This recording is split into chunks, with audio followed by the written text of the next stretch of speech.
Hello and welcome to magicthegathering. My name is Vyacheslav and today I show you top 5 of retro MTG formats. It will be really subjective, top 5, because it's just my opinion. I even don't think that it's top 5 actually.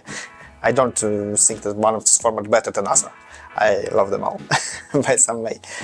So let's start from the description for retro formats.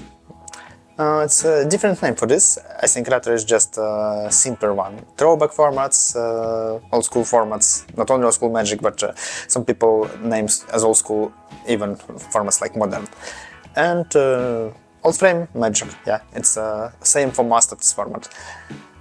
And this format's closed in the time capsule, yeah, so mostly we can play in formats like 93, 94, Premodern, or just other format limited by some sets and have not any new sets, because Wizards of the Coast can't go back in the time and release set for the past. Yeah, so if you don't like rotation, it's a good place for you to play Magic, any of the format, and even something that don't in this list. Anyway, let's go from number 5. It will be Classic Legacy. I have not content about this format on my channel, but I like it still. I'm pretty sure that you know Legacy is a format where you can use cards from any Magic expansion, but it has biggest ban list in the game, so you can use maybe your favorite cards, but some of them can be banned, so you can't put into your deck. Also, last time master set policy and stuff like this made Legacy worst. I think if you watch this video and don't already play retro formats and think about playing retro formats, you understand what I mean, yeah? Right now this format have not so good times. But in the past, when I start playing Magic, I start playing Legacy. I start from a standard, of course, type 2, but I go to Legacy like in 1 or 2 months, because we start playing Legacy in St. Petersburg at this moment. And it was fun a lot of times. Before the Innistrad. After Innistrad, I'm not sure what happened because I dropped format, but I think a lot of people dropped format, because Classic Legacy is format that cut by time in Innistrad release, so it's before Delver Legacy. And maybe, I don't remember that I played against Delver deck before drop Legacy, but maybe Delver is reason for a lot of people to leave format. And in Classic Legacy you can go back. If you played Legacy in the past, you can have experience of powerful cards like Dark Confidant and Bitter Blossom that you never will see in modern Magic. Oh, Dermagoyf, yeah. In modern Legacy format it's just useless card, but in the past it was, I think, most expensive creature in Magic. Number 4, it will be Magic 40, like, because a lot of formats. It's Alpha 40, Revised 40, Portal 40. It's different formats that wanna be like original Magic. If you know, Magic originally was created for decks with 40 cards without any limit of cards. No restriction for number of cards in your deck. You can put 30 Goblin Guys or 30 Lightning Bolts and 10 Mountains and play with this. It was main first idea of the game. Of course, it was balanced in the future. Deck become bigger, we have restriction for 4 cards, and now we can play. It's this like Origin Magic rules only in seeded and draft format. But if you want to play with your old favorite cards, you can't go to any draft and play with Lightning Bolt, yeah. It's not reprinted, I think, a lot of years. So you can play the different 40 formats. I think first one, it was Alpha 40, but I'm not sure. It's have specific restrictions. Yeah. In other Revised 40 or Fallen Empires, you have the restricted number of rares and restricted number of unlimited uncommons. So you can put like 5 rares, 15 uncommons, not more than 3 copy of each. But commons you can use in any number, yeah, as many as you want. In Alpha 40, you have not restriction like this, but have material restrictions, yeah, because cards from Alpha are expensive, especially good cards. So if you can buy them, even in this case, maybe it will be hard to find your playset or play 10 of Black Lotus. Yeah, it's expensive and rare at the same time. Expensive because rare, yes.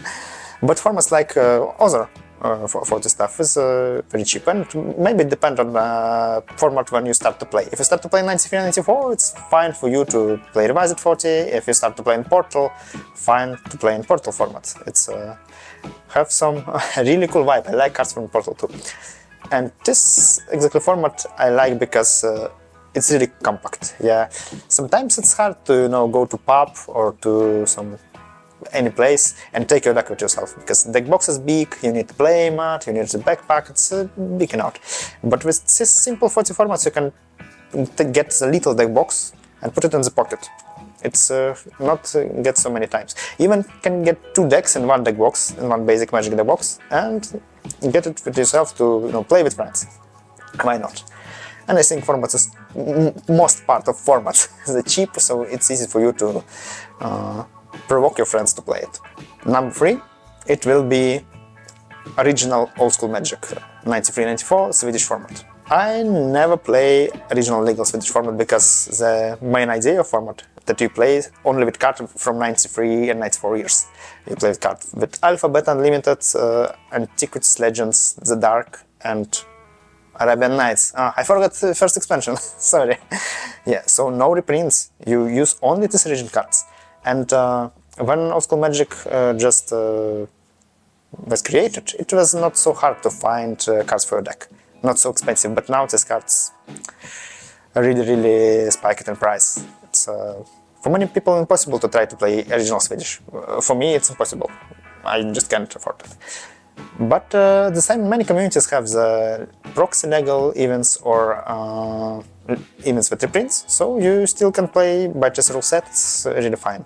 I like this format because it's original old school. Without the Swedish we will not see old school Magic, I think.